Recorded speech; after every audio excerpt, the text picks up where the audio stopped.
Hello and welcome, FPL managers. Welcome to Ghana Football Fantasy, and of course, we are back for game week, double game week 36. I'm kind of used to not saying this double game week for some reason, although we had so many double game weeks. This goes to show actually how terrible season I'm having. At least since game week 25 onwards, it's just a slippery slope, to be honest, for me. But anyway, welcome, viewers. Glad to have you, and of course, you can see a usual face here wearing a very red color jersey. I don't know. I know the team anyway, but I wouldn't comment much on it. Had it been the other red, I had a few comments to say, but right now I'm not going to pass any comments about it. But then there is someone new here, and you can see down there in our screen. And of course, she's joined us all the way from the United Kingdom. She's based in Newcastle. So there she is. Glad to have you, Bethany. Thank you. It's brilliant to be able to join you all. So thank you for inviting me. Thank you so much. I mean, it's a weekday, and still you have made it. So we're glad to have you. And of course, just to let you know, you are the first female FPL manager who's actually joined us on the show. So that's that. Wow, I feel honored. So thank you. Yeah, and I mean, I've seen you doing a show with FPL Nim. I don't know if I've pronounced her name correctly, but yeah. But there was always the intention from our side to bring someone who's, usually it comes across as a very boys game or something. I don't know why, but the truth is, I know a lot of female FPL managers who are playing, but somehow they're not highlighted except FPL Nim and Holly, for example.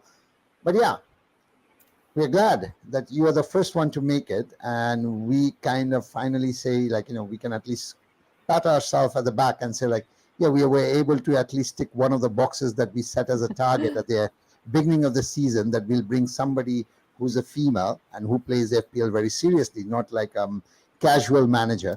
But yeah, so it's great to have you. Thank you. Right. So before we get into the show, just for the audience purposes, and to introduce a little bit more, so yeah, which team or any particular teams you support or you don't support, and how much do you enjoy the Premier League, because you're based in England? What's the hype around? So, well, I don't actually support a particular team, which is a bit different, I know. But I grew up in the Lake District, which you may not know, but it's quite a rural place. There's no big teams playing near us. My family weren't particularly interested in football, but I just got into football as a kid, playing in the playground with all the boys. So I just kind of enjoyed football, tended to watch kind of like the England matches rather than any kind of Premier League growing up. And then as I got older, just started watching the Premier League too. I didn't pick a team, though. It felt weird just picking one for the sake of it. So I tend to kind of follow teams for a particular season, teams that are underdogs that I think are doing better than I thought they would do, that are kind of surprises. So like last season, I was following West Ham and their journey because they kind of surprised us. And then this year, I was hoping for an Arsenal win. But I think they might have left themselves down. But I enjoyed that kind of. They can still win. They can. So I've been hoping for an Arsenal win this year, and kind of been following teams like Newcastle and Brighton, who again have been pushing for top 4, top 6 that last year we wouldn't have expected. So, yeah. For some reason, when I first started interacting with you on Twitter, I felt that you were a Brighton fan. Really? Except that Brighton is actually in the south of UK, whereas you are based in the north of the UK. So, yeah, complete misunderstanding in terms of geography here. But anyway, you can never understand unless you don't ask, right? Exactly. Well, they are one of the teams I've been supporting this year, so you're not too far off. So you said that you don't really support any particular team. How do you think that helps you with FPL, for example? I think it is quite helpful actually for FPL, because it means I've got none of those biases. Whereas some people who are really strong supporters either always like to have 3 players from their team in their team, or they avoid them completely because they don't want to give themselves bad luck. I know I was talked about Nim, and we've been having a conversation recently. That is very true. Right. Yeah, we've been having a conversation recently, and she refuses to bring any Arsenal players back in because she's an Arsenal fan. And so she doesn't want to have any bad luck with them for the end of the season when they are pushing for the title. So, yeah, I can pick who I want, and I'm not worried about like any rivalries. Like I know people who are like Everton fans refuse to bring in Liverpool players and things like that. So I don't get any of that. I can just go for the players that are currently in form, which is quite useful. Right. Yeah, I That's can quite a actually good strategy. completely relate to that. It's like some of the football fans, a lot of emotions comes in relating to a lot of FPL picks. Like for myself, one of those games I was watching. I'll give an example. I was watching Alexander Garnacho, and I thought that's a really good player. I should get him in my team as a differential. Then I was telling to myself, what am I saying? Why am I considering him as a differential? Yeah. So emotions come in for a lot of football fans there, after seeing someone Yeah, play. So it does. It does. It does cloud our judgment, I think. And often we tend to consider our own teams, the team that we support, as more stronger and kind of, undermine the opponent quite too right, much, to be needs to honest. be So, neutral. It does. yeah. But anyway, let's get back to FPL. And audience, thank you so much for joining. And of course, this is the Footalochona, the FPL Ghono show, of course, for Double Game Week 36. And we will have quite a lot to discuss. And of course, Bethany is here, who will also take us through with some of the discussions that we are going to have. But before we do, if you have not followed, liked, or subscribed, please do so. We are on Instagram, Twitter, and of course on Facebook and YouTube. So you can follow us there as well. And as you know, Ghono Football Fantasy is the only page in Bangladesh that is a member of this Fantasy Football Scout Network. So all the data that we use on our show is taken from the Scouts members area. And if you're interested in this membership, then please do click on the link on the on our Facebook page, and you'll be able to get a discount. So yeah, if you want to be better at FPL and make good transfer decision, sign up now. Yeah. Right. So let's move on to the main topics. And of course, these are the main topics, the key battles. Of course, Solly March, who's been, I don't know, from a darling to an enemy, I don't know, from an enemy of the state to, I don't know. I was looking for two movies that would actually fit the profile of Solly March's situation, but I found one, which is Enemy of the State, kind of currently, but I couldn't really find another movie that would fit the situation that when we took March actually earlier. I just couldn't find one.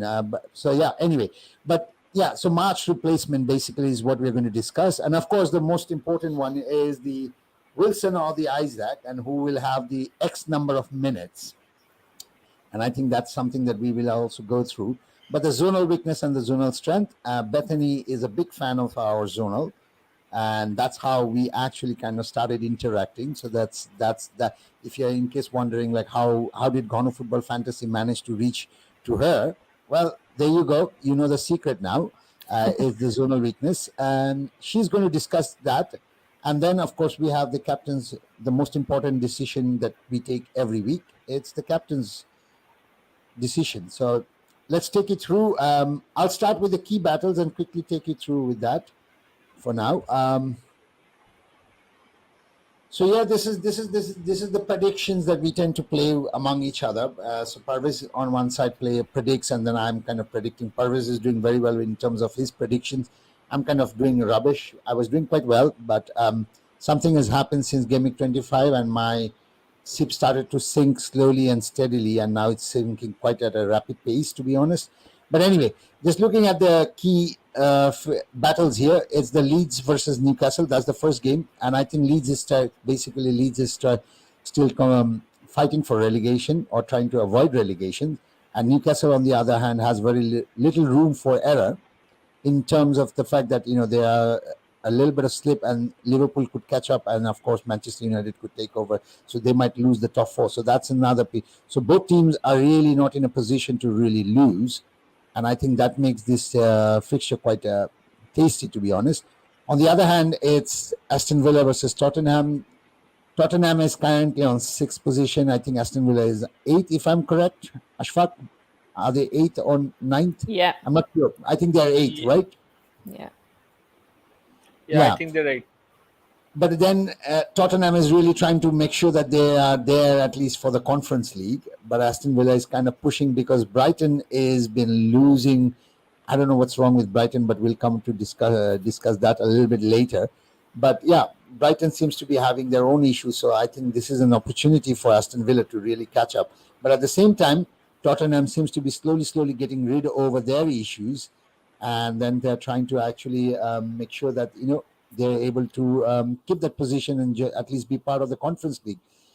Man United, well, Saif joins us, and who happens to be a Liverpool fan, and he's currently, the moment he heard this Manchester United, he started to drink tea. So you can very well understand how relaxed he is, because we were the ones who were kind of pulling his leg a couple of weeks back when Liverpool was somewhere in the 9th position or 10th position, about 10 points behind us, or something like 8 points behind us. Apparently they have caught up, and now it's our opportunity to actually slip behind if we are to lose any more matches over the next 3 or 4 game weeks. Yeah, I think 3 game weeks, not 4 game weeks. Sorry, 3 game weeks. So yeah, this is a must win. But again, at Old Trafford, they seem to play quite well. Wolves, on the other hand, is actually looking very. You said something? Yeah, Bethany is also a Man U fan. No, sorry, Saif, you joined in later. She doesn't support any Premier League in particular, but she goes with the underdogs because she doesn't come from a region where there are big teams. So, yeah, she's not influenced by the community that tends to support big teams. So, yeah, it helps her to make those strategic She's very decisions. neutral, in fact. She's very, very neutral. Yeah, and it helps her to be very strategic. Late, so we could not and this is Saif, by the way, Bethany. Sorry. Hi, nice to meet you, sir. Yeah. Yeah, nice to meet you. Right. So getting back on the Manchester United and Wolves. Wolves have been performing very well at home, at least keeping quite a number of clean sheets over the last few game weeks, but apparently have been slipping 1 goal or 2 goals at least when they're playing away. So this is an opportunity for Manchester United to actually at least win this match. But yeah, if this is a game that they lose, then yeah, things could be a little bit difficult for Manchester United. Arsenal and Brighton. Well, Brighton, as I said, I don't know what's wrong, but I think it is mainly the fatigue issue because they're not used to this midweek games, and there is so many games that they have missed. So now all the double games are piling up. So I think they don't have a big squad either. So I think that's kind of piling up on them. But Arsenal have absolutely no margin for error because one little slip, even a draw.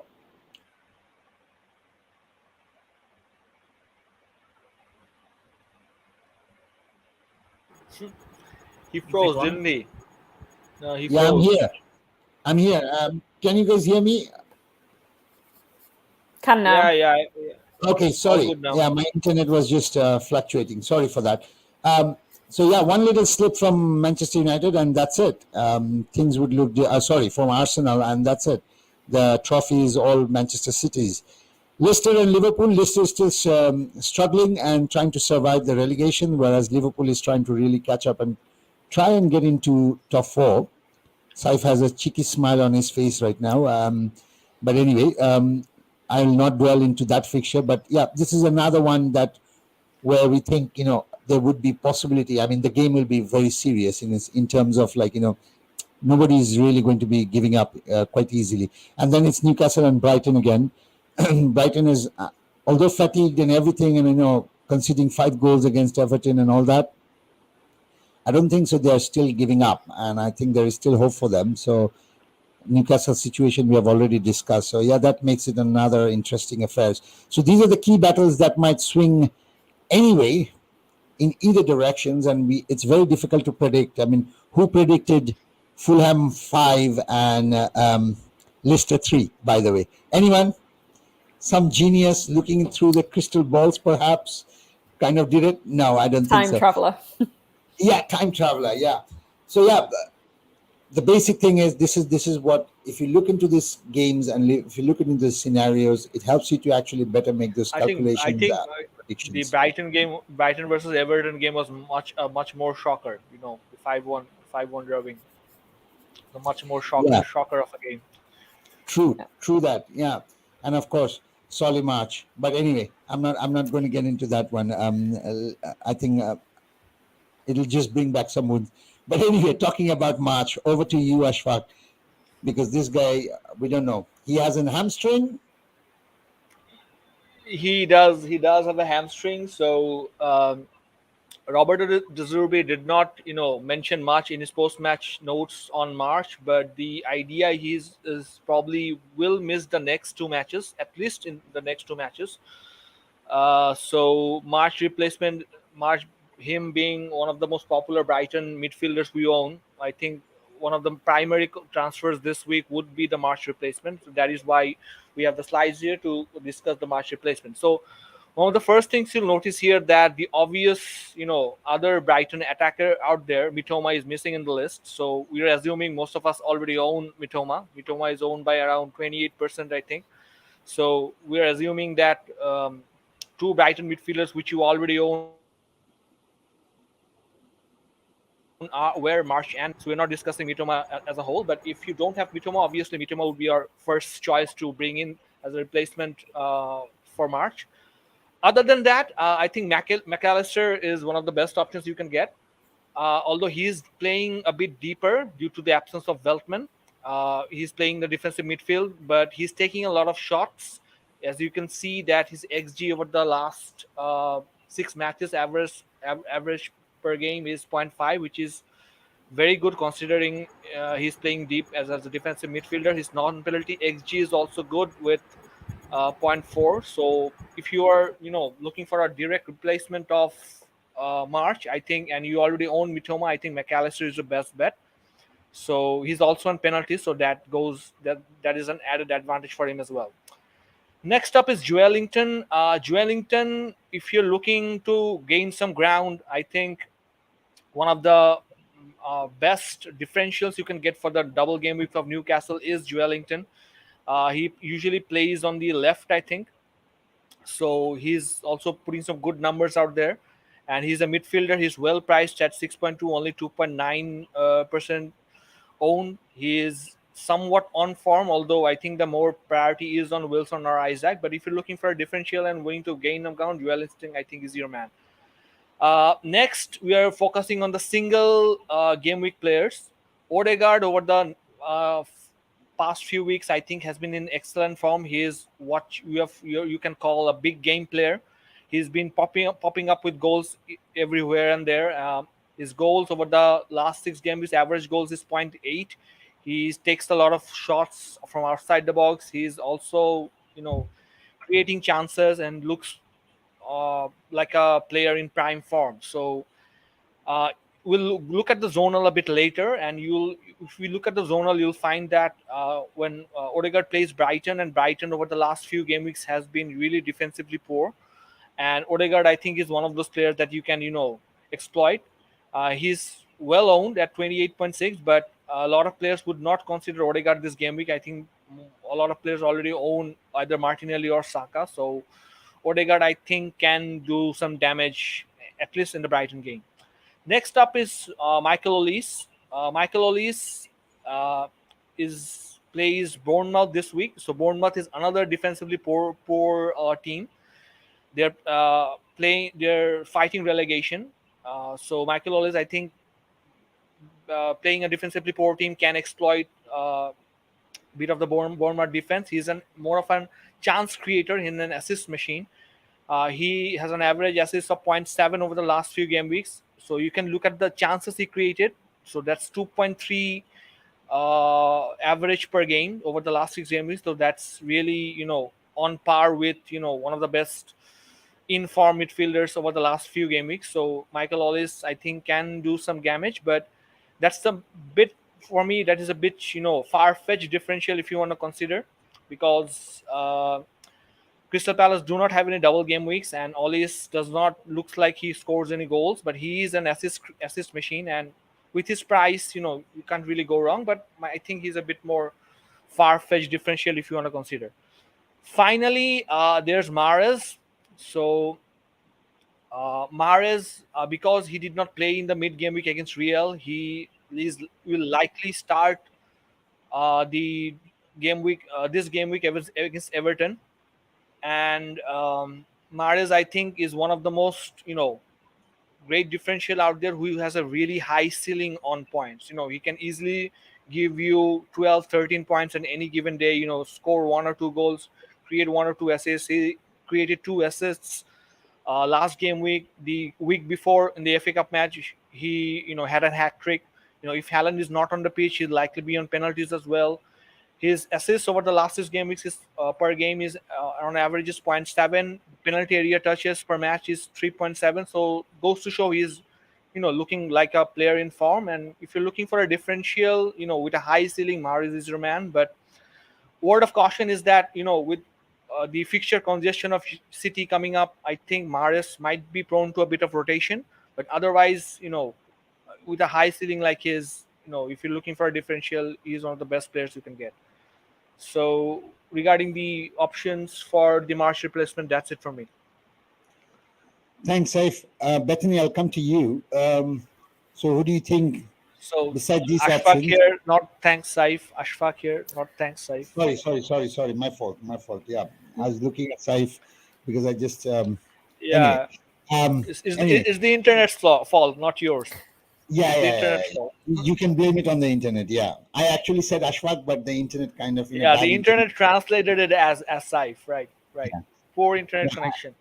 Probably my chat GPT is kind of contradicting everything I'm saying, so could be that. Yeah, but anyway, Bethany, I'll come to you with this one. Any other options do you think that stands out beside these ones, or what I do you mean, think? I'm in the position that I own March, so I've got to find a replacement for him. And interestingly, the 2 players that I was already looking at are McAllister or Odegaard. So they would be my standout choices, because I think McAllister, he's already owned by so many people. So if you are somebody that cares about ownership and EO, then I think kind of backing him just so that you're not backing against him is quite a good idea. He's got the stats that show that he's expected goals, he's on penalties. So I think McAllister's quite a standout there. Odegaard, I've been missing not having an Arsenal midfielder for the last couple of weeks. They've got some great fixtures, not just for the double. Obviously, they don't have a double game week, but the last 3 fixtures, I think, are like Forest, Brighton and Wolves. So all very, very winnable, and they need to win games. So I think those 2 would be my preference. The only other person I'd probably suggest is if you fancy a punt, a bit like Joe Linton, Murphy from Newcastle as well is quite a good punt, but it is a punt when you've got the other Newcastle forwards to choose from. So talking about Newcastle, of course, we'll get into that a little bit, whether it's Isaac or Wilson, but do you think we should still focus on the double up on defense, or should the focus be more on the double up and forwards or the midfield, for example? You're muted. Sorry. No worries. I think it's definitely got to be the double up on the attack. I think everyone owns Trippier, so we'll all be playing Trippier anyway. But they just seem to have fallen into this habit of giving away a really annoying 1 goal every game. So having the double up in defence is just frustrating, I think, when they're not really getting enough attacking returns. Both Trippier and Cher have decent underlying data for attacking returns, but they're just not actually coming. So I think I'd much rather put my money into the attackers. Definitely. Right. Okay, so let's continue that Newcastle discussion. And Saif, I'll ask you to actually discuss one of the most interesting or most important discussion of this game week, which is whether to go with Isaac or whether to go with Wilson, and whether each of them will be benched or how many minutes they will get. I think people need some confirmation.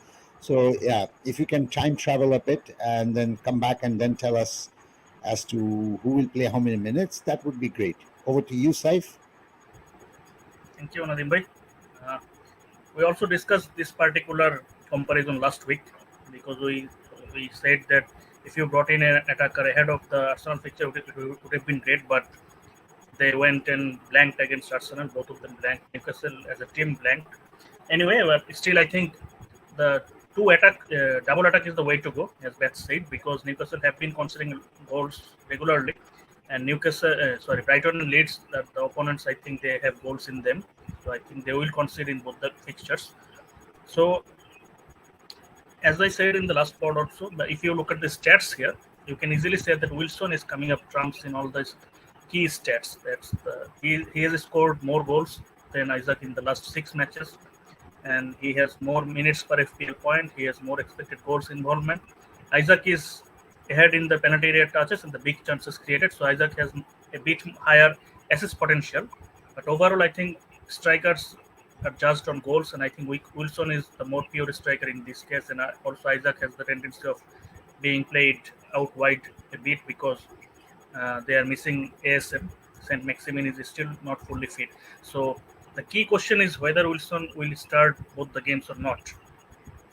So I think both of them will get one start apiece, but Isaac has the possibility of getting another start out wide because Saint Maximin is likely to be fit for the second fixture.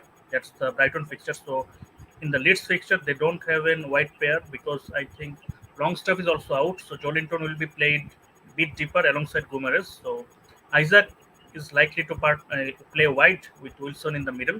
And then I think if Saint Maximin is fit, then Wilson will be subbed out in the fixture against Brighton, and Isaac will play through the middle just because he is much fitter than Wilson. And Wilson has this terrible injury record, so I don't think he will be risked in both the matches, but we will never know unless the game week ends. So if Wilson gets, if I think both of them will get pretty similar minutes, but if Wilson gets equal minutes then to Isaac, I think Wilson is the much more threatening player. He is much more likely to get the goals. So if I don't have anyone, if I don't have either of them at the moment, so and if I want to take one, Wilson will be my punt because even if he is benched in the next fixture, I think he has enough in his locker to come on for the last 30 minutes to do some damage as he already did in some sub appearances back in the previous game weeks. And then my second priority will be Isaac, but as I said last week, the double up in attack in Newcastle is the way to go, and I prefer doubling up on them with both Isaac and Wilson if your team structure allows so. So if you are in a position that you can bring in both of them alongside Haaland, I think that would be the best strategy, and that would I think also act as a shield and act as a sword because you are you have the more popular Isaac and then you have the more differential or more threatening player in Wilson. So I think having both of them is the way to go. But if you can only fit in one and you don't have Isaac or Wilson, any of them, then I think you should target Wilson because he has the higher selling for me. And then I think if you are a bit risk averse, you should go for Isaac because Isaac has the possibility of having the higher minutes. So that's it. Thanks. Before I ask any questions, I just want to give a warning to the audience. Apparently, since game week 26, whichever player I tend to pick happens to be doing pretty bad. Before that, everything I picked was working like a miracle, to be honest. So my luck has run out since game week 26, and I think some people know I sound like a broken record, of course. But the truth is, the warning that I want to give is, I actually took Wilson last week. So I basically have Wilson and Isaac. And as a result, you can see Newcastle has failed to score against Arsenal, despite every content creator in the world was actually talking about Arsenal conceding in this match because of the form these two people were in, and also the fact that Saliba and all the new Arsenal defense were kind of, either injured or missing or for something else. But yeah. So as a favor to global managers out there, you should do a separate part on your team selections on which players you are bringing in, which players you are captaining. As a favor to so the everyone global knows what to managers out avoid. Yeah, I think that's something next season, as and when my because luck you again runs out. single-handedly destroyed Madison for me.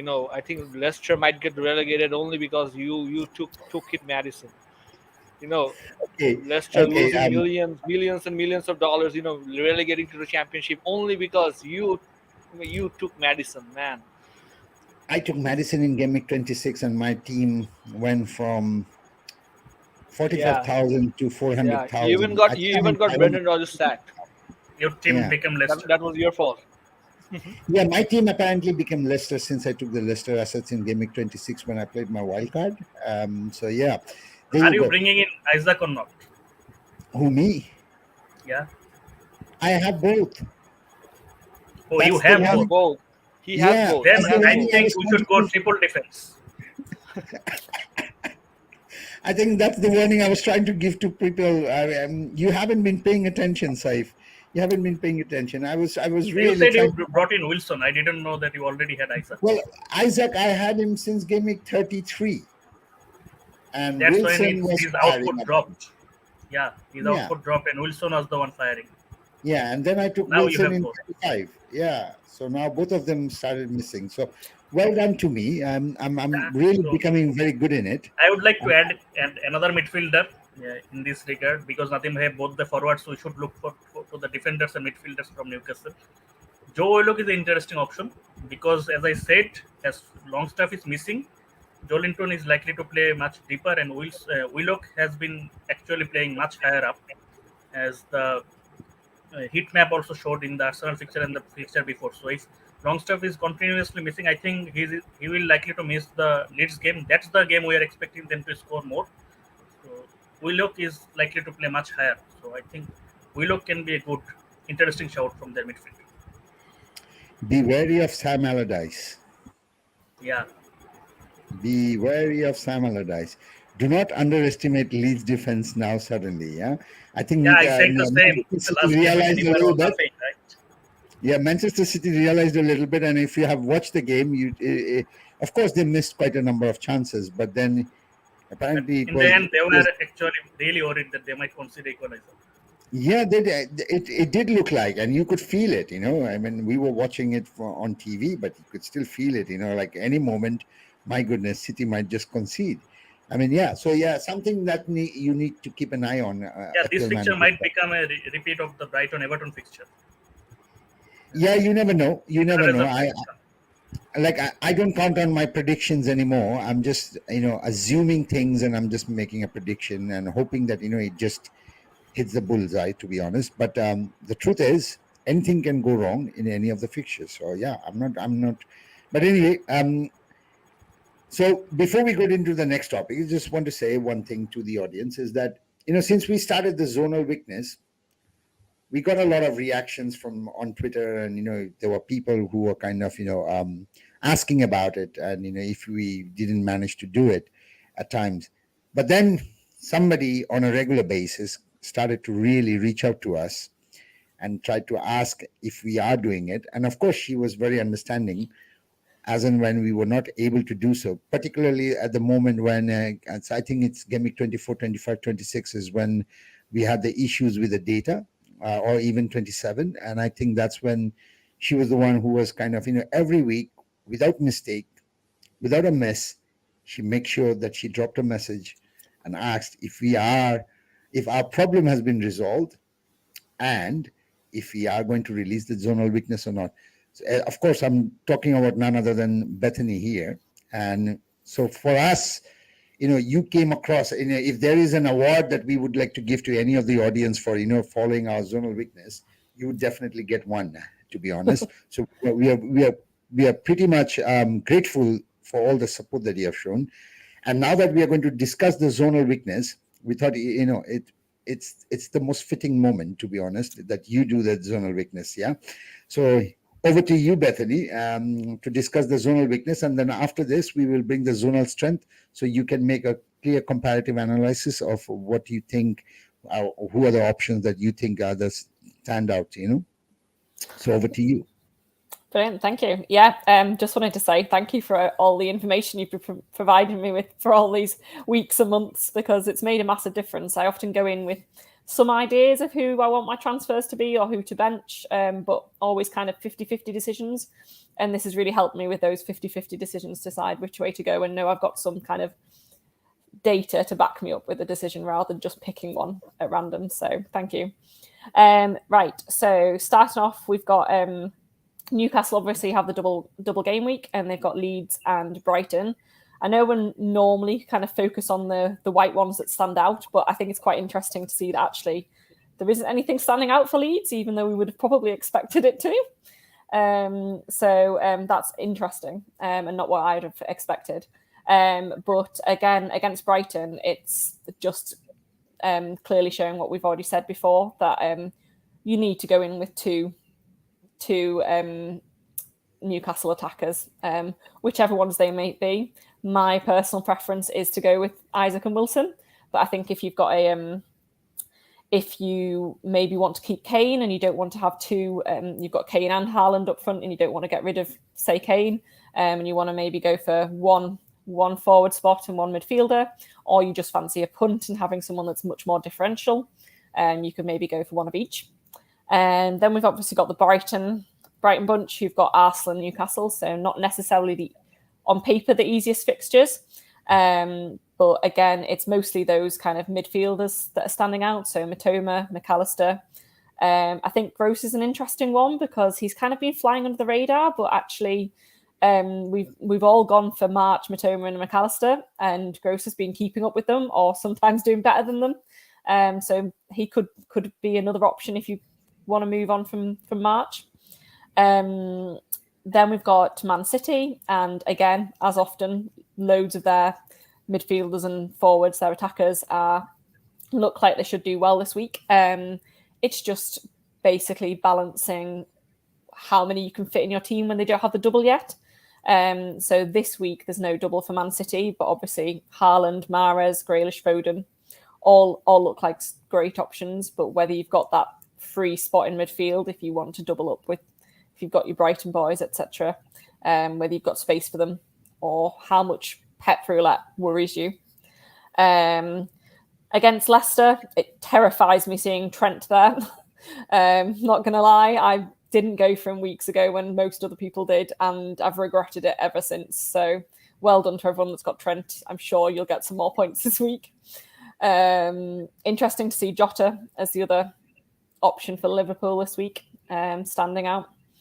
And then against Wolves, the only one that we've got standing out is Shaw for Man United. All of the rest don't look particularly great, zonal weakness-wise. And again, it's an interesting dilemma for Shaw. Seems he's only got the single game week this week. So do you play him ahead of some of your double defence game weekers, people like Estupinan? That's the kind of decision there, I suppose. Then we've got Arsenal, and that doesn't surprise us. That again, Saka, Jesus, Odegaard, Martinelli, all standing out. So again, if you haven't got Arsenal anymore, one of those could be an option as your March replacement. And then finally, Spurs, we've got Kulusevski and Porro. Porro's somebody that's quite interested me. I don't know about anybody else, but haven't gone with him. But again, quite a bit of a differential. It's got options, obviously, to get attacking returns as well as the defence. But I just don't think that anybody's particularly investing in Spurs at the moment. They're just not in the best place, and they've got no doubles. So although that looks nice, I think it's probably an avoid. Yeah, so let's quickly then I'll bring up the zonal strength here. If you can discuss that as well, and then pick the options that you think would be the most important ones, to be honest. So over to you again, Bethany. Brilliant. I think it's quite interesting because actually a lot of the players on here are kind of your template picks anyway. So they're players that probably most of us own already. I'm thinking like Mitoma, Estupinan, McAllister, Rashford, Bruno, Wilson, Isaac, Trippier, Salah, Trent. Most of those are kind of players that we've all kind of got, or the majority of them that we've got anyway. So the ones that are really standing out would be punts, I think, to go against the crowd. So if you wanted to go for somebody like Gross, like I said before, I'm not so keen on kind of Weghorst or Martial. They just worry me from kind of injury or minutes perspective. I think I'd rather stick with my Rashford and Bruno. Wilson and Isaac, I definitely think you need to be going for the double up, and I'd be going for the double up front if you can. I think I trust them more, and I'd actually be trusting them with my captaincy probably this week. One of them. Salah and Trent, again, if you've got no moves to make this week and you don't have Trent, get him in. I think I've really regretted not owning him. And he's playing in that kind of midfield role. I think if you haven't been able to watch any of the games, that's why it seems to have made such a difference to the points he's been getting. So and then Iwobi again. Everton are fighting for. They don't want to be relegated, and they've still got that slight chance of not being. So I think if you went for somebody like Iwobi again, differential. If he does go big, you could definitely. It's definitely going to help your rank because hardly anybody else is going to own him. I wouldn't be going for Trossard. Again, minutes risk too much. And again, Martinelli. Martinelli was the guy a few weeks ago, but actually Odegaard seems to have be the one actually getting the points at the moment, even though maybe it doesn't suggest that he might from the zonal strength. So it just worries me that maybe Martinelli's not quite in form there. So my favourite, if you haven't got them already, probably would be Wilson and Isaac for this week. McAllister, Trent, and Rashford. They would be my. If you haven't got those, they would be one of my priorities for this week. And who among the Arsenal midfielders? See, Arsenal's tricky because I'd have to go Martinelli from the zonal. I don't trust Trossard in his minutes. So Martinelli. Okay, because So Odegaard and actually- Martinelli both looks great, and Saka too. So yeah, it's a tricky one there. And I know I'm single game week, and people are a little bit reluctant, and our eyes kind of lit up, becomes big, way too big when we see double game week, and we kind of ignore the rest. But yeah, there's opportunities right there, as the Zonal is indicating. So I'm not sure which one should one go for, but yeah. So that's the reason. Yeah, I You're think saying this something. week will provide one of the most, great dilemmas on who to bench because a lot of managers will probably bring in Isaac and Wilson. You cannot, for the love of God, bench Haaland. So you have your three strikers there. If you own Salah, Salah plays Leicester, so you'll obviously want to play Salah. Brighton has one of the worst defensive records over the last 6 game weeks. So obviously you will want to, if you have an Arsenal attacker, you will want to play an Arsenal attacker. So that's what 2 of the 4 midfielders there, and obviously you'll have your two Brighton midfielders as well, right? So you'll probably have McAllister or Mitoma or whoever. So that means you'll probably have to bench Rashford. You'll probably have to bench Martinelli, or I don't know. I think this will be one of the biggest dilemmas this week for many managers out there. Yeah, that's true. But anyway, if you are having those sort of dilemmas, this is what Bethany has already mentioned, that if you have this 50-50 decision, the Zonal helps. Yeah. So first select your team, and then if you think I'm not sure if I can play this one or if I should play this guy, yeah, our Zonal will be out tomorrow. So yeah, good luck with that. So let's go to the last topic for tonight, and then we can get into the question and answer session. And that's, of course, obviously the captaincy. Now, Haaland has hijacked it for so many game weeks that at a point we had to literally give up making any sort of effort to actually say, Haaland is the captain. I had even a rant that people kind of recorded and then released it on Facebook saying, like, if you're thinking of anyone else, just listen to this rant and then you'll know exactly who the captain is. And it's a very... it appeared to be quite hilarious. So, but anyway, coming back to the captain's option, Bethany, I'll start with you. Now, the thing is, there's the double game mix and the single game mix, and teams playing double game mix as well as teams having single game mix both have very nice fixtures. Both set of teams have very nice fixtures. Now, one of the dilemma is whether one should go for picking the double game mix player as a captain, or one should go for picking the single game mix player as a captain. Now, looking at the stats, what do you think? So I am a double game with a double game weaker. I just am. I just can't resist the fact that even if it goes badly in the first one, you've still got that hope, and it's probably the hope that kills you, but you've still got that hope that it could go better in the next one. I mean, I was one of those people that captained Dennis in his disaster of a double game week last year, if you can remember, and got negative points from a captain. So I will be going for double game weaker, and I think looking at those stats from Leeds, they're they've conceded 20 goals in the last 6 games. Like that Isaac and just Wilson actually might turn out to be Dennis plus King. yeah. So I will be that would going for Wilson or Isaac. Probably Wilson, going for the upside because he's the one that's more likely to score goals. Isaac may be more likely to be involved maybe with assists, especially if they're both on the pitch. But I think for me, Wilson is the one to go for. Obviously, the Brighton boys have got doubles too, but they're a bit all over the place at the moment. They're, like you said earlier, they're not used to playing so many matches in a row. And so, you don't know that your player's necessarily going to start, or where on the pitch they're going to be, whether McAllister's going to play a lot deeper, that kind of thing. So for me, it's Wilson or Isaac. Yeah.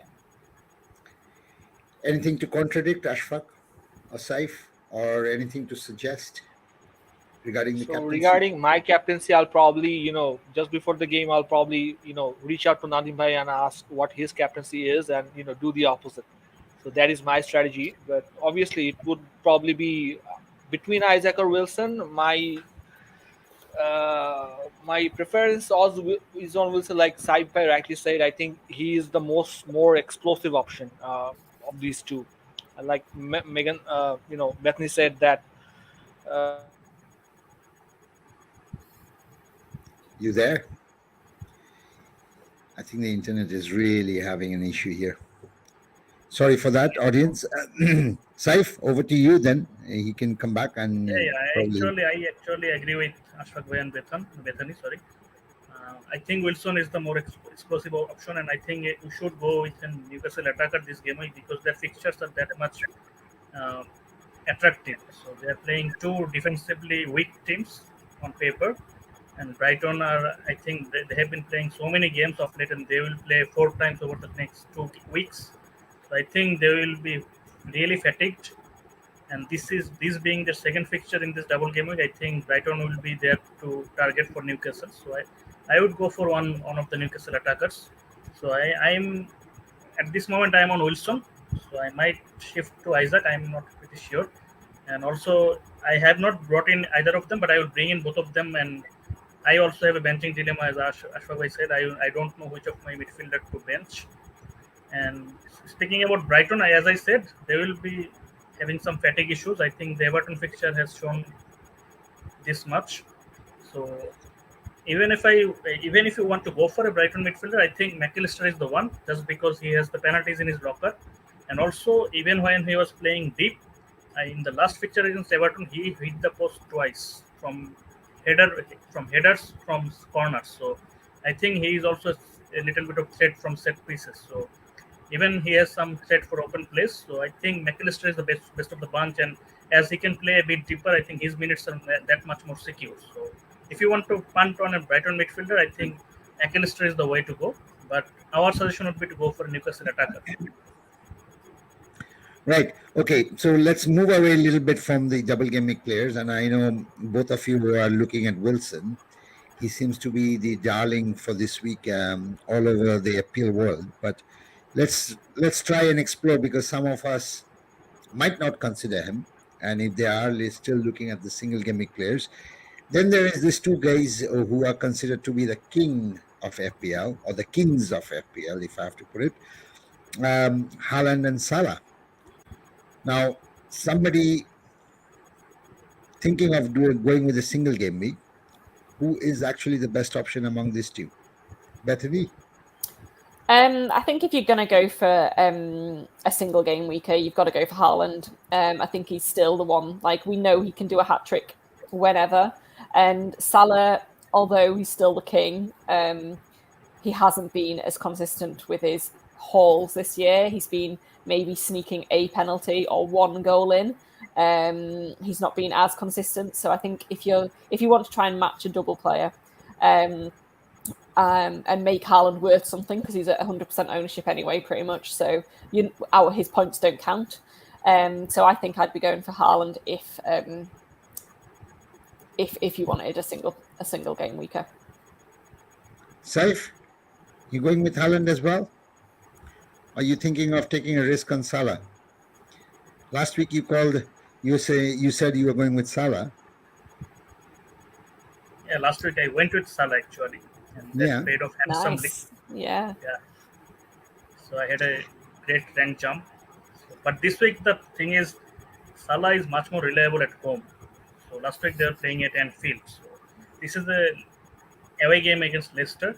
It's I think Leicester fixture is much more attractive than the Everton fixture. But we were talking about Haaland here.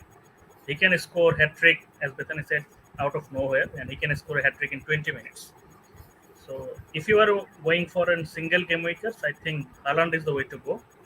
Also, Rashford is someone you cannot discount, even though Man United has been showing some decline of in form. But the thing is, Man United have been playing consecutively midweek games for so long.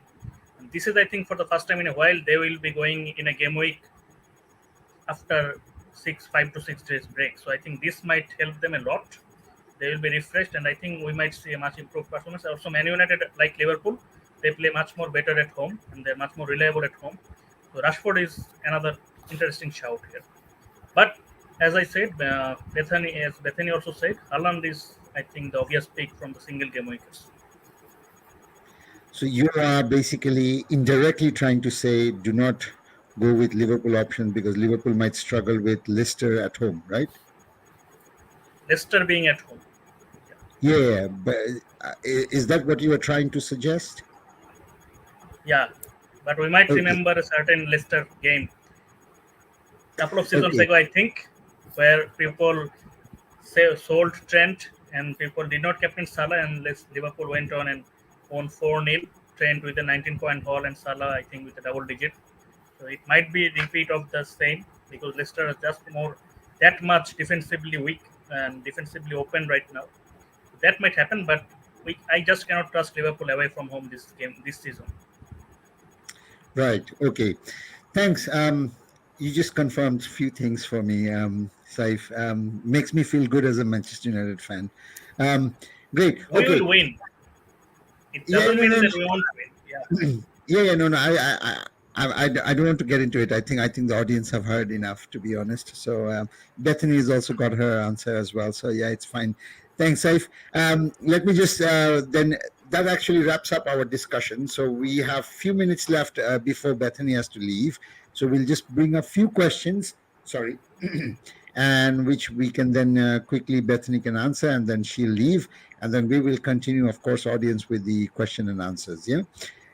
I'll just bring some of the comments that are related to Bethany. So I'll just bring those first. Hello, and then that's it from Arabic Bhai. This is a person who actually joins us from Maldives, by the way. Oh, wow. He's a Bangladeshi expatriate who's working there in the Maldives. So yeah, and he's made sure that every pod he's there. He's just it also happens the first rarely one that to he say doesn't. that. Yeah. Hello. He's always from the first. Yeah, and he's always the first one to say hello and all the love signs and the emojis. But yeah, always there to support us when we were nothing. I mean, now we have a little bit of support, but back then we were talking to the screen only. There were hardly any audience. But yeah, he was there. And then somebody from the community, because we don't have access to the community, or the StreamYard doesn't have access to the community because of the privacy settings. We cannot see the name. Somebody is asking, Assalamu alaikum, guys. How are you? Really miss you guys nowadays. I'm so busy that's why we can't join. No worries, brother. Hopefully we'll be able to look forward to you joining us very soon. And then Hamim Noor, another follower of us, been with us for a very, very long time. Hello, greetings, everyone. Gorgeous guest this time. Welcome. So yeah, this is directed towards you, of course, Bethany. Thank you. And then there is Ayan Utkarsh who says hello, Beth, and then Sajjad, of course, says hello, everyone. Yeah. And there you go. There's another one. Sajjad bin Azad watching from YouTube says, welcome to the show, Megan. In this game week, I'm planning to do March to Mitoma and then Watkins to Isaac captain with a hit. Now suggest me, should I go ahead with this plan? Question to you, Bethany. I definitely like Watkins to Isaac. I did that move a couple of weeks ago. So yeah, I love that move. If you haven't got Wilson, I'd potentially consider Watkins to Wilson instead for that kind of bigger upside. But obviously his minutes might be slightly reduced, but I think it's probably worth it. And then again, March to Matoma. I think it's a no-brainer when we think March is going to be out and Matoma's going to get 2 games. Although, again, if you haven't got McAllister, I'd go McAllister over Matoma. Thank you. And then this is a question again coming towards you from Anutkarsh. Beth, who's your most favorite footballer? Well, that's a tricky question. It is. Now, don't go into this of Ronaldo Messi everyone. one. Okay, right. So my first ever favourite footballer was David Seaman, who was the goalkeeper for Arsenal and England when I was growing up. He was my favourite footballer growing up. So he was my first favourite footballer. Seaman. Yeah, loved him growing up. I love Harry Kane as an England fan, and I just love how he's been great for my FPL team this season, and I've had Reds ever since I sold him, which is telling me something. But he just seems to be able to pluck goals out of thin air. When Spurs are doing terrible, he still manages to pop up with a goal.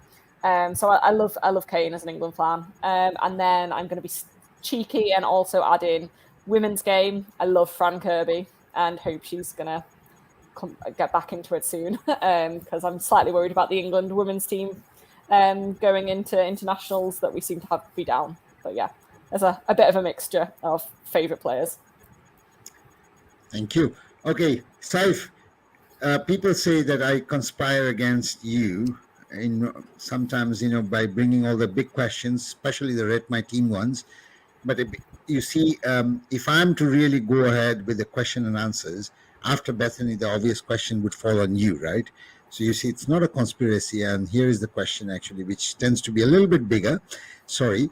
So Hamid 9 says, Steele, Johnston, Trent, Trippier, me, Zinchenko, Moreno, Salah, Olise, Saka, Martinelli, March, Haaland, Isaac, Watkins, no chips, 2 free transfers, rank 196k, suggest priority differentials.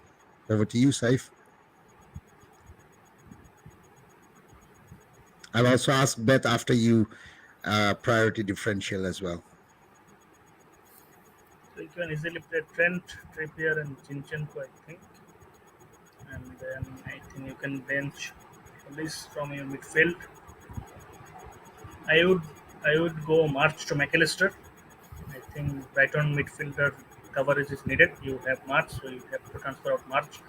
And then you have all 3 forwards, that's Haaland, Isaac, and Watkins. So there you go, you play all 3, and then I think 1 transfer is enough. Yeah. And you can play Saka Martinelli both because they have an interesting fixture, really easy single game week fixture. So you have the Newcastle triple up and you have the Brighton double up. So I think double up is fair enough because as we also saw from the Zonal, Saka and Martinelli are really good Zonal matchup against West Ham. So, against Brighton. So I think 1 transfer is enough, and then since there is a double game week involving Manchester City, I think there you can take some differentials like Foden and Mahrez in the next game week and just do 1 transfer, that's March to McAllister. Bethany, would you agree with what I said? The first transfer, I'd do the same. I'd do March to McAllister, but I'd probably use the second transfer and I'd probably do Watkins to Wilson and get more double game weekers because he's got quite a lot of single game weekers in there. Yeah. With Salah, Olise, Saka, Martinelli, Haaland, etc. There's quite a lot of single game weekers, and I think quite a lot of people are going to have kind of triple Brighton, triple Newcastle. So I think to stop falling behind, and you can use your transfer next week to bring in like a United player or somebody. So yeah, I would I'd use both transfers and bring in another double game weeker. Yeah, I actually misread Watkins as Wilson. That's why I suggested saving one. You? Yeah. I actually thought it's Isaac and Wilson. So that's why I said save the transfer. So since it's Watkins, I would also suggest the same as Bethany.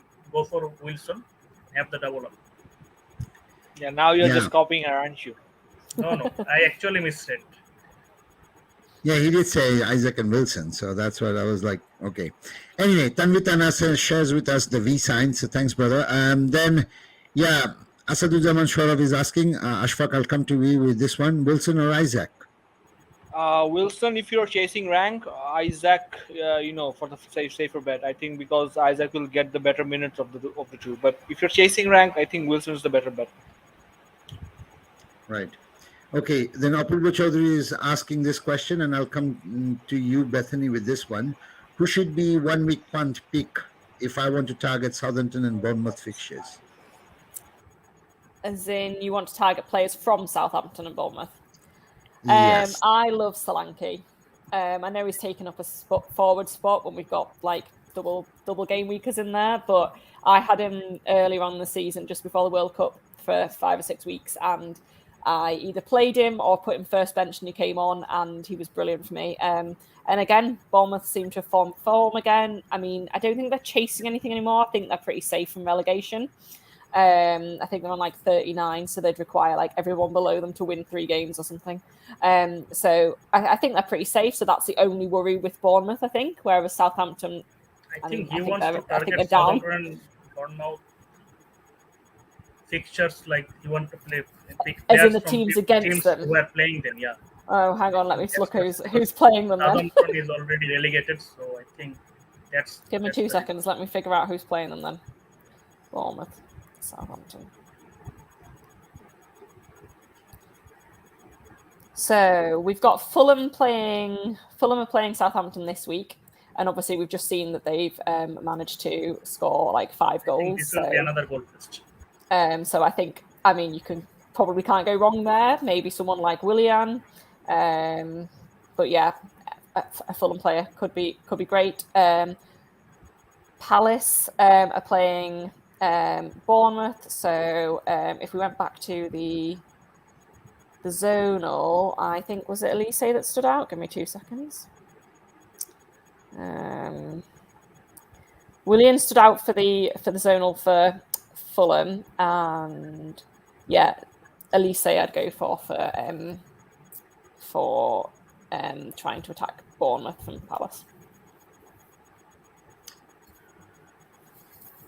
Yeah, there it is. The zonal.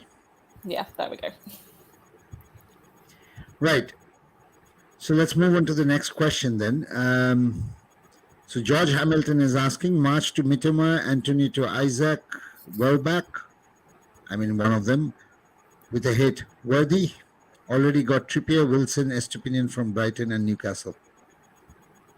Saif, it's your turn. Definitely Isaac over Welbeck, because Welbeck's minutes have been managed. Even though he has been starting quite a few, his average minutes per match is around 50. So he is regularly being transferred out before the 60 minutes mark. So I would definitely go for Isaac. So Antonio to Isaac is there, and with a hit, I would also go for March to Mitoma or McAllister. I think you cannot go wrong with either of them. But I actually prefer McAllister because of his penalty potential. So he has penalties in his locker. That's why I prefer him.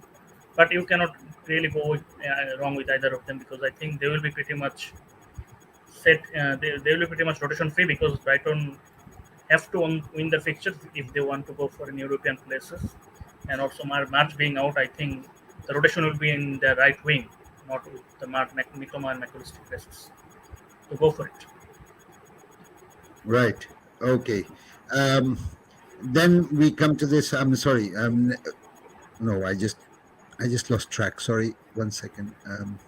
Yeah, there it is. Mushilaman Bapi says, welcome everyone. Thanks, brother. And then Jebin Hassan Jisan is asking, hello everyone, what do you guys think about, I don't know how to pronounce this guy's name, but Bunanoth, I would say. Yeah. But anyway, apologies for my bad pronunciation here. As March replacement can be a good differential pick. Saif, I'm sorry, Ashfaq. I wouldn't think so. I think he's been playing there because they had some injury crisis there, and he does not look as explosive as some of the other assets. If you're going for the Brighton assets, I think you should go for the usual, the McAllisters, the Mitomas, or maybe even Gross can be a good pick based on the zonal as well. But go on at, I don't think for 4.5, I think you can do much better.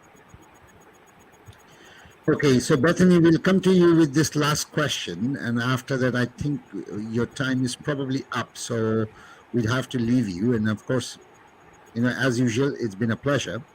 So let me just bring up the last question. It's a bit long, sorry for that, but Yeah, it is what it is. Usually this kind of question falls to Saif, but yeah, here it is. Shen Naim is asking, here is my team: David De Gea, Raya, TAA, Shar, Estupinian, Shaw, Peru. In the midfield, it's Salah, Mitoma, McAllister, Foden, and Rashford. And then in the forward, it's Haaland, Isaac, and Watkins, not Wilson again. Planning to do Watkins to Wilson, which should be my main 11, and who should be my cap? Wow, I mean that's a very nice team, Yeah. especially when you've still got a transfer to do Watkins to Wilson. I'm very jealous. Number 9 also apologizes for the big question. No, it's all right. Defense Right. is really nice. It's a Um, really nice bench boost team. yeah, really nice bench boost team. It's like a bench boost team. So, who's Raya got this week? West Ham. I would go David De Gea in goal because they're playing Wolves, who often have quite a lot of like shots from further out. So he's likely to get save points even if they lose the clean sheet. Whereas Raya is playing West Ham, who I think will score more. Then I'd definitely do Shah and Estupinan have doubles, so you've got to go with them. And I'd play Trent because I wish I had him. So there's your 3 at the back. So I'd be benching Shaw and Porro, which doesn't feel great, but you've got a lovely bench if anything happens to anybody else. And then you've got to play your doubles. You've got to play Mitoma and McAllister. Even though Salah's away, you can't bench Salah. It would be probably Foden I'd bench purely because of a minute's risk. So if you've got the choice, I'd go for Rashford over him. And then I'd play Haaland, Isaac, and Wilson that you brought in. Oh, and captain, I would go Wilson because he's the most explosive and he could get a brace quite easily in one of the games and another goal in the other. So I'd go with Wilson. Thank you. So yeah, before audience, we'll continue with the question and answers. But before we do, we'll have to say goodbye to our guest, Bethany, who has joined us. And she has another appointment, of course, so she has to leave. But Bethany, thank you so much from the entire Ghana Football Fantasy team. And it's been a pleasure. Thank you. Thank you so much for all the wonderful remarks and for your time. And, you took all the trouble and, made all the adjustments. We really appreciate. And yeah. Sincerely, thank you. No, thank you very much for having me. It's been lovely, and thank you for making me feel so welcome, and for everything you do every week to help my FPL team. So it's been lovely to actually meet you guys in person rather than just behind text on Twitter. Right, and of course, next season, this season is coming to an end. So next season probably will be, you'll be more of a regular. I don't know, but we'll see about that. But yeah, thank you again. Yeah, brilliant. Thanks, everyone. Bye. Thank you. Thanks. Bye. Thanks for having us. Right. Okay. So let's continue with the questions. I think Parvez might join us now. So we have very few questions left. Some big ones, and some are quite more suggestions. If I have to ask, again, I lost it. Oh God, where is it? Yeah, there it is. Okay. Yeah, there it is. Hello everyone. What do you guys think about Brighton? We answered. We already discussed this. Yeah, we already discussed this. Yeah, so I think Javinas and Jishan has repeatedly asked that question. So I think we have answered this. And then Shen, I'm so sorry for the big questions. Okay, no worries, brother. It's okay. Will I go for differential cap or common? Whom you guys suggest? Saif? I think if you go for a double game week captain, it will obviously be a differential captain, because I think even with the double game weeks, the Haaland and Salah will be heavily captained. So if you go with a double game weeker like Wilson or McAllister or Mitoma, I think it will automatically be a differential. So our suggestion will be to go for a double game weeker. So go for either of the Newcastle forwards, or if you feel a bit more punchy, I think go for the Brighton midfielders. Right. Okay. So I think Parvez is slowly joining in, and there he is. He's back. Now you are having a call. Yeah, probably he was watching the show. So there you go. Neither Sujan Bhai is saying, hello everyone. Nadim Bhai, আপনাদের live season follow করা হয়েছে. Question is so big that me and Saib got covered in it. Yeah, true. I But think anyway, this is a guys, I generic think the general comment is, suggestion.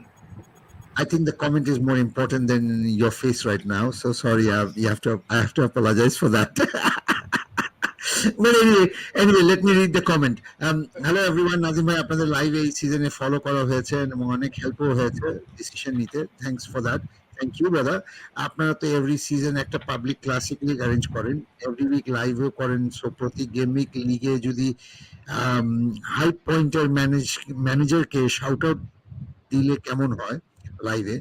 Yeah, it's a good suggestion. And আপনাদের প্রতি game উইকে যে template টিমটা দেন, ওটার সাথে height ম্যানেজারের টিমের কত পার্সেন্ট ম্যাচ করছে এইটা নিয়ে একটা অ্যানালাইসিস করলে ইন্টারেস্টিং হতো। Parvez, I think it's a very interesting suggestions. Thank you, brother. Naidal Sujan Bhai, thank you so much. And we'll take this seriously into consideration. I've asked already Parvez. Parvez has taken note of it. So yeah, next season, we'll try doing that. Yeah, next season, brother. Thank you so much, Naidal Sujan Bhai. Appreciate this kind of feedback and appreciate all the support, brother, that comes from you. And the suggestion is wonderful. Yeah. And then he's followed up with a question. So I'll have to go back to the person actually who has asked. And unfortunately, side by he said question mark, and then he gives us this emoji, which is very interesting. He says GK. Okay, let me just look at the first three words. আপনি সময় নেন একটু, মানে take some time, No, but I'm looking at the first three words. He says side by a question mark, and then he puts an emoji like, oh, bye, sorry, bye. Okay, Nigel Sujan, thank you so much for this. Yeah, brilliant. Goalkeeper Steele Iverson. Okay, defender is TA, Robo, Trippier, Dallo, Bueno. Midfielder holo Salah, Rashford, Bruno, Pichoma. March forward holo Haaland, Isaac Greenwood. 1 FT in the bank is 1.6 million. I have free hit for 37 game week. March to Odegaard and Robo to Shire S2 with -4, or just one transfer, or anything else you suggest. Saif, he has asked this question specifically to you. It's become Please such answer. a widespread controversy that general public are also joining in. It would have fallen to Ashfaq Bhai just because he mentioned me. It comes back to me. So anyway, you can easily play Steele, and then from the midfield defense, I think TA or Trippier you can play both, and you are planning on transferring out Robo. So Salah, Rashford, Bruno, I think all can play. Mitoma can play 4, and then I think you have Haaland, Isaac. You are planning on March to Odegaard and Robo to Shah. 1.6.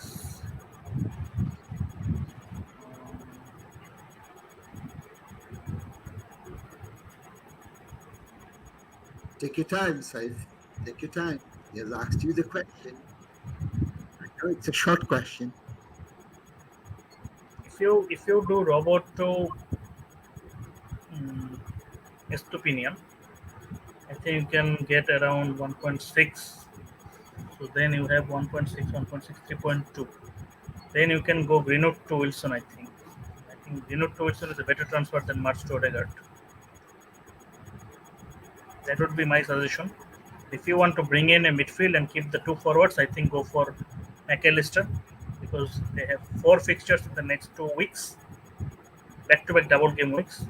So why not have a triple up of Steele, Mitoma, and McAllister? And then if you go for McAllister, you have to go Robo to Shah. So my suggestion would be either Robo to Shah and March to McAllister, or Robo to Estupinian and Greenwood to Wilson. And then in the next game week, I think you will also be set for the next game week. You can save a transfer or bring in a Man United defender you already have. So you already have a Man United triple up. You can take a punt on a Man City asset. That would be for next game week. But this is my suggestion: March to McAllister and Robo to Shah. This is the first combo, or either or Roberto Estopinian and Greenwood to Wilson. This one is the one I prefer, but if you want to go for a midfielder, then Master McAllister, Roberto Shaq. Thanks, Saif, for that. Nice short question. And then, of course, we have Asan Bhai Biplab Bhai saying, welcome to Ghono Football Bet. Yeah, we've already shown this message before, but I think I didn't read it. Sorry for that, brother. She has left, but yeah, I think it was a good show, at least having her. And then Mohammad Alamin Chaudhry Bhai saying, hello, everyone. Rashford, Bruno, and Alvarez, whom to bench, Isaac or Wilson, wildcard teams. Ashfaq, welcome to you. You've been sitting down idle for a while. No. It's you, Ashfaq. So between Bruno, Rashford, and Alvarez, it's a tricky question, but I probably would bench Alvarez because I have my reasoning. Because Everton, I think, will frustrate City. Will try to frustrate City. They will sit deep. I think it's a home game for Everton. They have had some confidence in them, some confidence back within them after the win against Brighton. So I don't expect this to be a high-scoring game for City. I think there will be some rotations as well. I expect Alvarez to start, but I think it will be a low-scoring game from the City's perspective. So I think Rashford and Bruno could do well against Wolves. If I were you, I would probably bench Alvarez, but of course it comes with certain bit of risk anyway. Between Isaac or Wilson, we've already covered this in our slides pretty extensively. Isaac should be the better option if you are already have a good rank, and Wilson is the more explosive option if you're chasing rank. So there. Thanks. And then Pervez, coming to you. Mohammad Alamin Chaudhry is asking best captain option for this week. I think double কেমিকের যদি Wilson বা Isaac যে কেউ থাকে আমার মনে হয় যে এই দুইজনের মধ্যে একজন হলো এই গেমিকের বেস্ট ক্যাপ্টেন হবে। আর যদি আপনার এর মধ্যে কেউই না থাকে তাহলে ডেফিনেটলি আমাদের স্লাইডে আমরা সিঙ্গেল গেমিকেরও অপশন দিছি, যেমন ওখানে হ্যালান্ড আছে, হ্যালান্ড হলো এভারটনের সাথে, বাট আমার কাছে মনে হয় যে লিস্টারের সাথে সালা হইলো সিঙ্গেল গেমিক প্লেয়ার হিসেবে বেস্ট ক্যাপ্টেন, এবং ডবল গেমিকের প্লেয়ার হিসেবে আমি প্রেফার করবো হলো আইজাক আর উইলসনের মধ্যে একজন কাকে। যদি উইলসন থাকে তাহলে বেটার হবে উইলসন। আর দেন যদি নিউক্যাসলের মধ্যে ডিফারেন্সিয়াল ক্যাপ্টেন খেলতে চান তাহলে Trippier could be a very good differential captain. Goal খাবে তো পারবেশ। ইয়া, বাট এখানে চান্স আছে যে লিডস এবং ব্রাইটনের সাথে ট্রিপিয়ারের অ্যাটাকিং রিটার্ন আসার পসিবিলিটি আছে, কারণ লিডস এবং ব্রাইটন, লিডস কিন্তু অনেকগুলো ক্রস কনসিড করে, আমরা জোনাল থেকে এই জিনিসটা অনেকটা লক্ষ্য করছি। এবং আরেকটা ইম্পর্টেন্ট জিনিস হলো আমরা স্ট্রেংথের দিক থেকে যখন দেখছি, তখন স্ট্রেংথের দিক থেকেও কিন্তু যে জিনিসটা আমরা দেখা গেছে যে নিউক্যাসল কিন্তু ফিফথ স্ট্রং টিম ওই সাইড দিয়ে, ফিফথ স্ট্রং টিম 26টা, বেসিক্যালি ফিফথ না, তারা ফোর্থ স্ট্রং টিম, কারণ 32টা করে দুইটা টিম ইয়া করছে, 27টা করে দুইটা টিম স্কোর করছে। দ্যাটস ওয়াই আমি বলবো যে থার্ড স্ট্রং টিম হলো ট্রিপিয়ার এর সাইড দিয়ে। সো এই জায়গাটিতে কিন্তু অনেক স্ট্রং অ্যাটাক করে সব সময় Newcastle. So could be a very good differential captain. Thanks, Parvez. Saif Shenaim is asking, I think Mitrovic, okay, it's a question. I think Mitrovic will be back in this game week, right? What about a punt against Southampton? Yeah, I just checked. I think he has done the nine match ban. So I think he will be back. And with Fulham scoring 5 goals, I think they are now playing with much more attacking freedom than of late. So I think Mitrovic can be a good punt. Also, their fixture is really nice. They are playing Southampton this game, then Crystal Palace, and then the grudge match against Man United. He will either get a sent off or either get a hat trick. So I think he can be a very good punt. Thanks. Aren't you afraid he might lack match fitness? You think all this time he was not injured, so I think he has been training regularly. So I think that won't be an issue. I mean, just imagine, Ashfaq, You've been suspended for misbehaving, and you think your office will just keep you idle and pay you the salary? No, just ask it. Right, they would say, but he's haven't had a competitive games in what 8 or 9 matches. Training games and competitive games aren't the same thing, right? It's not the same thing, but at least he's still in proper But fitness, right? I believe he would be hungry. After coming back, he might be hungry, and he's had a good goal also I scoring think he record will be beforehand. feeling really hard done by, so he will be daring to go. Yeah, it's if you don't understand what Mitrovic is currently going through, I'll tell you what will happen. After 38 game weeks, when the season will be over, we will all be idle, doing nothing every weekend. Yeah. And then for the first few weeks, we'll be like, nahi aise bhalo aise bhai, APL nahi ar deadline miss hoye ba, tension nahi bhai. All we'll be very relaxed. And then by the time the 1 month goes, we'll be like, man, it's getting boring, man. Weekend e kisu korar nahi. Yeah. And then you'll be desperate. The moment there will be just few price leaks or price release, we'll be like, Dixon, umukhet dam eto dise. The excitement.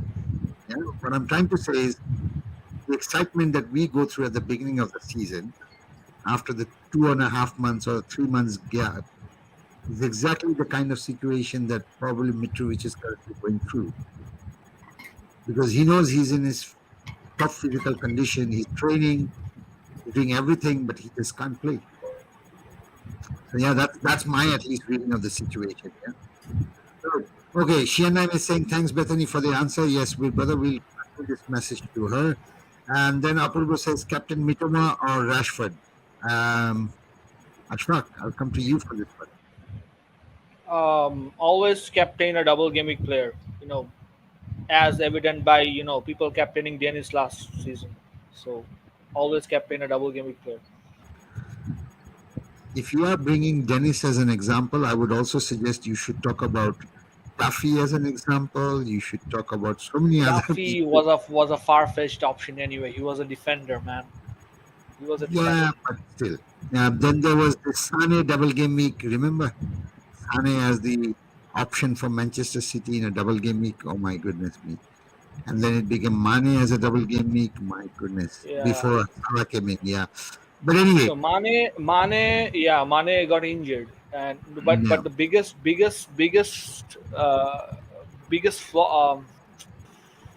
disappointment I think was Kane versus the Cardiff game. He had a double game week in the Cardiff game. Yeah.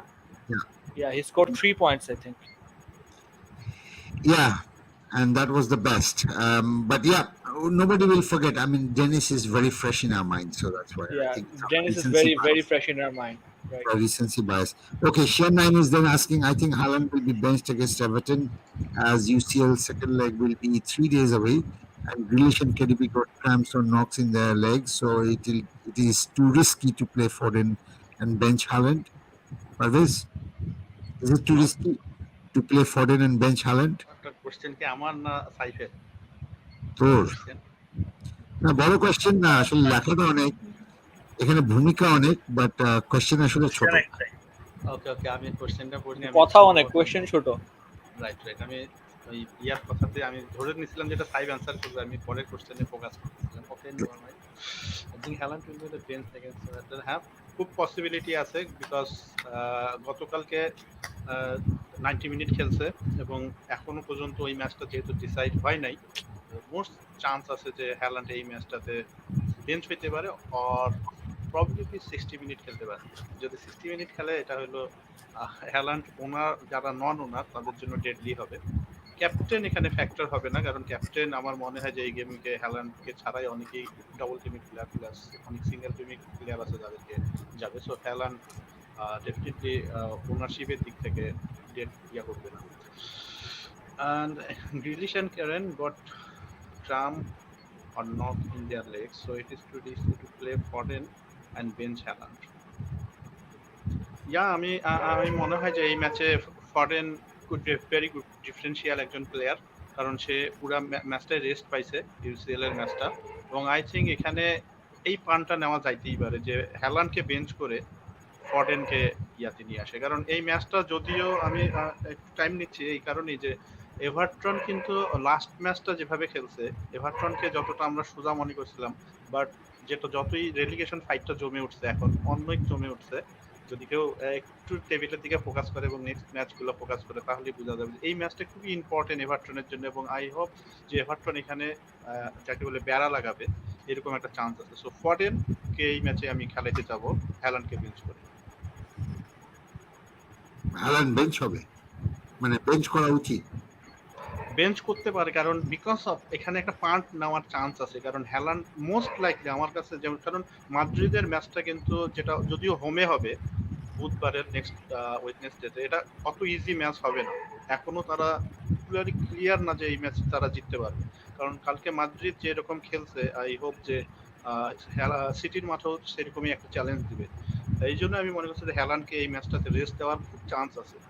I think 60 মিনিটকে bench করতে পারে, এবং 30 মিনিটের পরে যদি কোনো রকম score না হয় তাহলে বেঞ্চ থেকে সে উঠতে পারে, এরকম চান্স আছে। বাট খেলার যদি প্রথমের দিকেই স্কোর করে ফেলে আই থিঙ্ক ওখানে হ্যালান্ড আর মাঠের মধ্যেই নামবে না। যদি এভারটন হাফ টাইমের মধ্যে 2টা গোল খাওয়া যায় I think Haaland most likely ম্যাচের মধ্যে ইনভলভ হবে, এটা আমার আইডিয়া। সো হ্যালান্ডকে বেঞ্চ করে ফর্ডেনকে খেলানোটা এটা আমার কাছে মনে হয় যে এখানে একটা ভেরি গুড পান্ট হিসেবে ভালো এফেক্টিভ হবে, র্যাঙ্ক ইমপ্রুভ করতে পারে।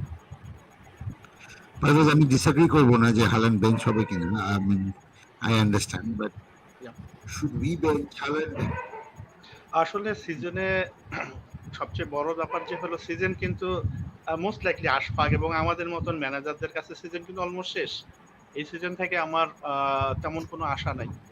এটা হলো একদম ফ্র্যাঙ্কলি স্পিকিং আমি যেটা বলতেছি, মোস্ট লাইকলি নাহিদুর রহমান নাইম ভাই হয়তো বা এই ধরনের কোনো সিচুয়েশন যদি থাকে তাহলে এটাই একটা চান্স যে কেন এত পেইন নেওয়ার কিছু নেই। আসলে এই জায়গাগুলোতে আসলে কিছুটা রিস্ক নিয়ে যদি আমার র্যাঙ্কটা একটু ইমপ্রুভ করতে পারি এটা আমি ডিসএগ্রি করবো না। দ্যাটস ওয়াই এরকম প্ল্যান মাথার মধ্যে যেহেতু আসছে, সো এটা যদি এমন হয় যে আপনি মাথার মধ্যে আসছে কিন্তু অ্যাপ্লাই করলেন না এবং ফরেন স্কোর করলো, হ্যালান্ড বেঞ্চ হলো, তখন কিন্তু রিগ্রেট ফিল করবে যে কেন করলাম না। বাট যদি মাথার মধ্যে আসে নাই তাহলে ডিফারেন্ট জিনিস ছিল, যেহেতু আপনার মাথার মধ্যে আসছে সো এটা রিগ্রেট ফিল হইতে পারে যদি ফরেন ভালো করে ফেলে, আর ব্যতিক্রমটাও হইতে পারে। বাট যদি আপনার র্যাঙ্ক নিয়ে কোনো মাথা ব্যথায় না থাকে তাহলে রিগ্রেট ফিল করার কিছু নেই, আসলে এখানে পেন নেওয়ার কিছু নেই। আপনি ফর্ডেনকে খেলান এবং হ্যালান্ডকে বেঞ্চ করেন এবং ফার্স্ট বেঞ্চে রাখেন, যদি ফর্ডেন না খেলে হ্যালান্ড অটোমেটিক ঢুকে যাবে ঠিক। কারণ ক্যাপ্টেন আমি যেটা বলতেছি, ক্যাপ্টেন এইকে অবভিয়াসলি ক্যাপ্টেন হেভি ওনারশিপ ওয়ালা ক্যাপ্টেন হ্যালান্ড এবার হবে না, এটুকুন মোটামুটি শিওর। থ্যাঙ্কস।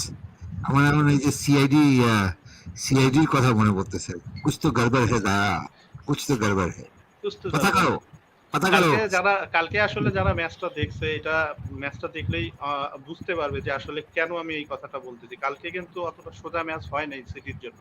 সিটি যদিও আক্রমণ করছিল, সিটির অ্যাটাক গুলো সেরকম ধারালো অ্যাটাক ছিল না, অ্যাটাক ছিল তারা মুহুর্মুহু, কিন্তু রিয়াল মাদ্রিদ যে অ্যাটাক গুলা করছে এটা কিন্তু ধারালো অ্যাটাক ছিল। আমি আমি রিয়াল মাদ্রিদের ফ্যান বলে আমার চোখে এটা আসছে না, রিয়াল মাদ্রিদের অ্যাটাক গুলো ছিল খুবই ধারালো অ্যাটাক এবং সিটির অ্যাটাক গুলো ছিল ভোতা টাইপের অ্যাটাক। তারা অ্যাটাক করছে অনেক, বাট গোল নেওয়ার মতন অ্যাটাক খুব কম করছে। আর রিয়াল মাদ্রিদ যেগুলাই অ্যাটাক করছে এগুলো গোল নেওয়ার মতন অ্যাটাক করছে। Thanks Parvez, thanks. বাট কুছ তো গড়বড় है না, কুছ তো গড়বড় है, कुछ तो गड़बड़ है। Anyway, Marzuk Rahman is saying Tony to Alvarez and Grealish to Salah with -4. Saif? ফার্স্টে বরানি পারভেজ সাহেব পুরোপুরি একমত, এই গেমে কি হ্যালান্ডকে বেঞ্চ করার চিন্তা করা যেতে পারে। कुछ तो गड़बड़ है अशफाक, कुछ तो এটা মোস্ট অফ দ্য ম্যানেজার যারা গতকালকে ম্যাচটা দেখছেন, মোস্ট অফ দ্য ম্যানেজারের মনে they have their reasoning, right? And at the end of the season, this is the time to take risks, and if someone wants to take risks, this is the time, right? दया पता करो, फटाफट पता करो क्या चक्कर है। Anyway, go ahead Saif, go ahead. So Grealish to Salah is I think okay.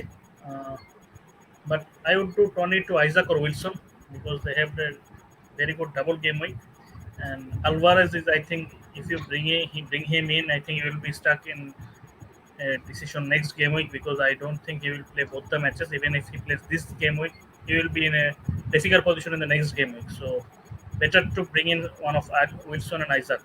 And Grealish to Salah is, I think, okay. Liverpool has a very good run, so I think Salah will give you some returns in the next 3 game weeks. Okay, Ashfaq, question to you from opposition. Should I play Dalot over Dunk? Maybe Brighton not keeping any clean sheet this week, and maybe no attacking returns from Dunk either, playing still in GKL. Now, before you answer this, Ashfaq, let me just clear one thing as to why people are having this sort of doubts. The problem was in game week 35, or the pod that we did for game week 34. The pod that I did for game week 34, we did for 34. I said, don't play Estupinian, play double Newcastle. Yeah. And I myself benched Estupinian, and Estupinian went around scoring 14 points. Yeah. And then last game week, before the on the show, I said, Estupinian is must, and I'm sorry for my mistake. You should all play Estupinian, and they are playing this weak team. আমি নাদিমকে একটু interrupt করি এবং personal question নাদিমের কাছে যে নাদিমের মন কি বলতেছে স্টুপিটানকে এই গেমকে খেলাবো। না, নাদিম ভাইয়ের এই জিনিসটা পুরোপুরি ডিজার্ভ, মানে নাদিম ভাই এই জিনিসটা পুরোপুরি ডিজার্ভ। এটা কেন ডিজার্ভ আমি বলি এটা কেন ডিজার্ভ, ঠিক আছে?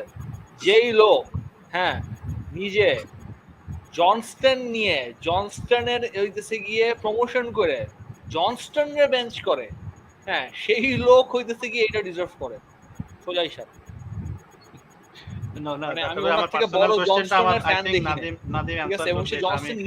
সে ফ্রি হিট টিমে সে জনস্টন নিচ্ছেও, জনস্টন নিয়ে সে আবার বেঞ্চও করছে। জনস্টন কত পয়েন্ট দিছে? 10 পয়েন্ট দিছে।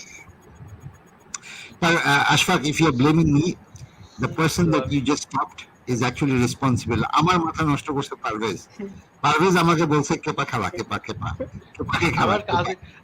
আমার কাজে এই সিজনে মাথা নষ্ট করা, যে জিনিসটা আমি করতেছি অলরেডি। পরের কোশ্চেনটাও মাথা নষ্ট করে রেখেছি, এরকম মাথা নষ্ট করে কোশ্চেনই আসছে যে সবাই আমাকে ব্লেম করতেছে যে আমি মাস্টার। বাট এই মুহূর্তে আসলে আমি যেটা আমি কোশ্চেনের ইয়াতেই আমি নাদিমকে অ্যান্সার করতে যাচ্ছি যে নাদিম এখন এই মুহূর্তে আসলে এই সিচুয়েশনে কি ফিল করতেছে, যে প্লে স্টুপিনিয়ন অর বেঞ্চ স্টুপিনিয়ন?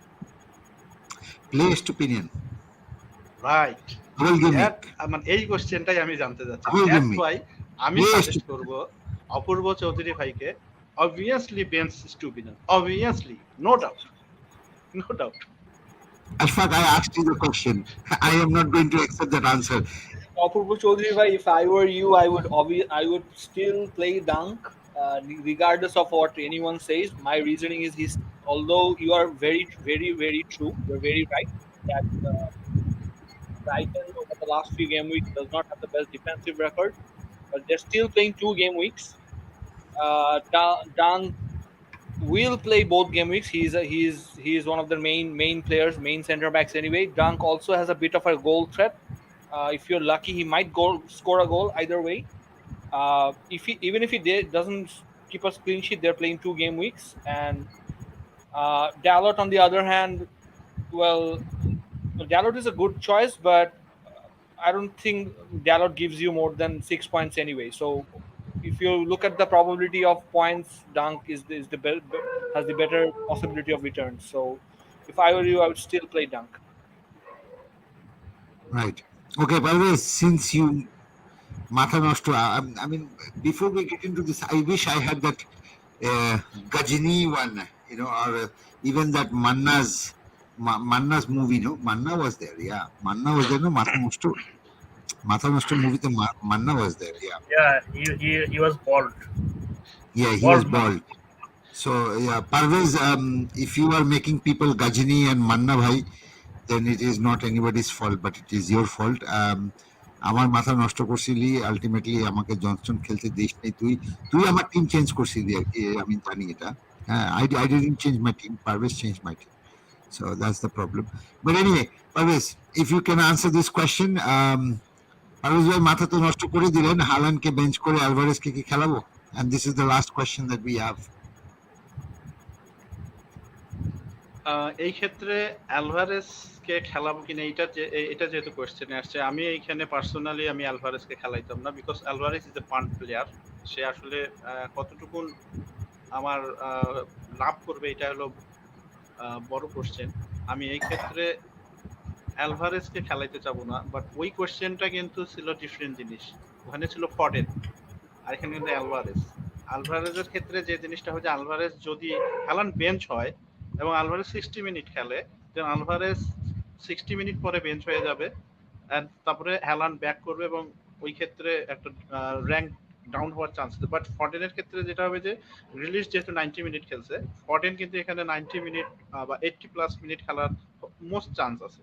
সো ফডেন কিন্তু লাস্ট ম্যাচটাতে ফডেনের একটা শট আমার কাছে মাথায় লাগছিল যে আমার আই টেস্ট বলে যে ফডেন ইজ ইন ফর্ম, কারণ সে যখন একটা বল ওই গায়ে লেগে পিছনে আসছিল, ডি বক্সের বাইরে থেকে লেফট পায়ে একটা কিক নিছিল এবং সেটা কিন্তু আসলে দেখার মতো অল্পের জন্য 12-এর উপর দিয়ে গেছে। এইরকম কিছু সাইন আছে যে প্লেয়ার আসলে ফর্মে আছে কিনা। I think Haaland is in form, না sorry Foden is in form, এবং আমি ফডেনের উপর রিস্ক নিতে যাব, not Alvarez. Okay, thanks, Parvez. Shannaim has given us a very good suggestion here. Haaland bench হতে পারে, এটা ভাবার পিছনে আরেকটা কারণ হচ্ছে এপ্রিলের 27 তারিখে আর্সেনালের ম্যাচ থেকে মে 10-এর মাদ্রিদ ম্যাচ পর্যন্ত 2 সপ্তাহে টানা 5 ম্যাচে 90 মিনিট করে খেলেছে সে। So that's another reason. Yeah, that is true. He could have a fatigue and there is an important match coming up. So all that is a likely possibility. But the thing is, Football Fantasy does not make prediction when it comes to Manchester City, just to make that clear. Yeah, we are all assuming. There are people who predicts Manchester City, and I suggest you follow them. The truth is, we don't predict. Yeah, we are just assuming based on some logics. So please don't blame us or hold us accountable for saying, "Hey, Parvez bhai to bolchilo matha to dise kharap কইরা," ঠিক আছে? না আসলে আমি যদি কোশ্চেনটা তো আমাকে আমার কাছেই আসছে, নেক্সট কোশ্চেনটাও আমি যদি যাই যে আসলে নেক্সট কোশ্চেনটার মধ্যেও আমারই কথা মেনশন আসছে যে ভারত অ্যান্ড্রেসকে খেলাইতে বলছিল। But the truth is Andrés প্যারেরা কিন্তু আমি যখন খেলাইতে বলছিলাম তারপরে 10 পয়েন্ট রিটার্ন করছে একটা ম্যাচে, এবং আন্ড্রেস প্যারেরা যদি যদি ইনজুরি না হইতো, অবভিয়াসলি আন্ড্রেস প্যারেরা কিন্তু এই জায়গাটাতে ভালো। এবং আন্ড্রেস প্যারেরার জায়গায় কে খেলছে এই ম্যাচটা, কে খেলছে? টিম কেয়ারনি কত স্কোর করছে? সো জিনিসটা মাইন্ডে রাখতে হবে যে আন্ড্রেস প্যারেরা যদি এখানে খেলতো তাহলে অবভিয়াসলি টিম কেয়ারনির পয়েন্টটা কিন্তু আন্ড্রেস প্যারেরা পাইতো। সো এটা একটা চান্স যে ইনজুরি তো আমরা আসলে প্রেডিক্ট করা এটা ইম্পসিবল। আরেকটা জিনিস আমি প্রেডিক্ট করছিলাম ঠিক 2 ম্যাচ আগে, আমার মনে আছে আমি বলছিলাম, আমি ফরেস্টের ডানিলোকে বলছিলাম এবং Danilo back to back double digit return করছে। আমি ডানিলোকে প্রেফার করছিলাম যে অ্যাজ এ ডিফারেন্সিয়াল প্লেয়ার 4.5 যদি কেউ নেয় তাহলে, এবং ডানিলো কিন্তু ব্যাক টু ব্যাক রিটার্ন করছে। সো আমার কাছে আই টেস্টটা হলো খুবই ইম্পর্টেন্ট, এবং টিমের ম্যাচ যেমন আমরা এই সিজনে কিন্তু লাস্টের দিকে কি ব্যাটেলস নামে একটা জিনিস নিয়ে আসছি, এবং সেখানে কিন্তু ইম্পর্টেন্স ওয়াইজ ম্যাচগুলোকে মার্ক করে আমরা কথা বলছি, এবং এই ম্যাচগুলোতেই কিন্তু সেই টাইপেরই ম্যাচ হচ্ছে যেখানে আসলে কোন টিমকে আটকাইতে পারে, কোন টিমটা ফ্রি ম্যাচ হইতে পারে। যেমন এই ম্যাচে কিন্তু আমার প্রেডিকশন ছিল নিউক্যাসল এবং ইয়ার ম্যাচটাতে, আর্সেনালের ম্যাচটাতে কিন্তু আমি প্রেডিক্ট করছি না, সরি সাউথহ্যাম্পটন ফরেস্টের ম্যাচটাতে আমি প্রেডিক্ট করছিলাম 3-2 অ্যান্ড দ্য ম্যাচ ইজ 4-3। তো এখানে বোঝা যাচ্ছে যে এই ম্যাচটা কতটা ওপেন হইতে পারে। আমি 3-2 প্রেডিক্ট করছিলাম এই ম্যাচটা, এবং ওই রকমই ম্যাচ হয়েছে, এটা 4-3 টাইপেরই ম্যাচ হয়েছে, এবং ডানেলো স্কোরড এগেইন। সো এই জিনিসগুলো মাথায় রাখতে হবে, এবং এই জিনিসগুলো থেকে পান্ট প্লেয়ারকে সিলেক্ট করতে হবে, নট সাউথহ্যাম্পটন। এই মুহূর্তে আমি বলবো যে সাউথহ্যাম্পটন থেকে কোনো প্লেয়ার পান্ট হিসাবে চুজ করা, ইভেন বর্নমাউথ থেকেও আমি পান্ট নিতে যাবো না, কারণ বর্নমাউথ কিন্তু রেলিগেশন ওভার করে ফেলছে এবং তারা মোস্ট রিল্যাক্স, লাস্ট ম্যাচে খুবই রিল্যাক্স খেলছে, তাদের খেলার মধ্যে ইয়া করছে। But Everton is different, Lister is different, এদের মধ্যে থেকে আপনারা পান্ট হিসেবে প্লেয়ারদেরকে চুজ করতে পারেন, ইভেন ফরেস্ট। লাস্ট পর্বে যখন পারভেজ ভাই বলতেছিল নটিংহ্যাম ফরেস্ট আর সাউথহ্যাম্পটনের ম্যাচে গোল হবে, তখন আমি ভাবতেছিলাম যে হওয়ার কথা না, কারণ দুই টিমই নার্ভাস থাকবে, কেজি ম্যাচ হবে, প্লাস দুই টিমই ডিফেন্সিভলি মানে স্ট্যাটিস্টিক্যালি ডিফেন্সিভলি ভালোই মানে চান্স কম কনসিড করছে লাস্ট কয়েকটা ম্যাচ। আর স্কোর দেখে আমার পারভেজ ভাইয়ের কথাই মনে হচ্ছে, আর ড্যানিয়েলও স্কোর করছে দেখেও আমার পারভেজ ভাইয়ের কথাই মনে হচ্ছে, পারভেজ ভাই ড্যানিয়েলের কথা বলছিল। সো এই কারণে আমরা তো পারভেজ ভাইয়ের তো বাবা বলা হয় খালি খালি না, স্ট্যাট বাবা। না না আমি একটা কথা বলছিলাম অবশ্য, যদি আইডাল সুজন ভাইয়ের কথা মনে থাকে, যেহেতু তার মনে আছে যে পারভেজ ভাই বলছিল অ্যান্ড্রেস পেরেরার কথা, আমি কিন্তু সাথে সাথে একটা কথা বলছিলাম, ধূমপান স্বাস্থ্যের জন্য ক্ষতিকর, সংবিধিবদ্ধ সতর্কীকরণ, ধূমপান স্বাস্থ্যের জন্য ক্ষতিকর। সো বাট এনিওয়ে, আলটিমেটলি যেটা হয়েছিল যে he ended up giving 10 points and he could have done game great yesterday's match. Not last game match. He would have done great. Yeah. But anyway, I think we kind of wrapped it up, which is great. We have discussed the show and we have discussed all the questions, and it's just 1 hour 45 minutes. It was good to have Bethany, and I hope audience enjoyed. If you do like it, please don't forget to give us a follow or give us a review, and of course give me your feedbacks. And yeah, thank you so much for joining, and all the very best with the double gimmick. And we will see you. I don't know. We'll let you know when we will see you, but we'll definitely see you for Game Week 37.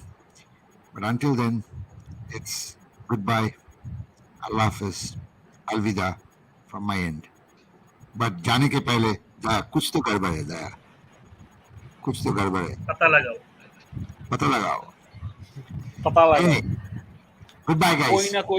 कोई ना कोई सुरूर जरूर मिलेगा. Yeah, right. Anyway, take care guys. Thank you so much for joining. Have a good night. Bye bye. Okay Take care. Good night. Thanks for having us.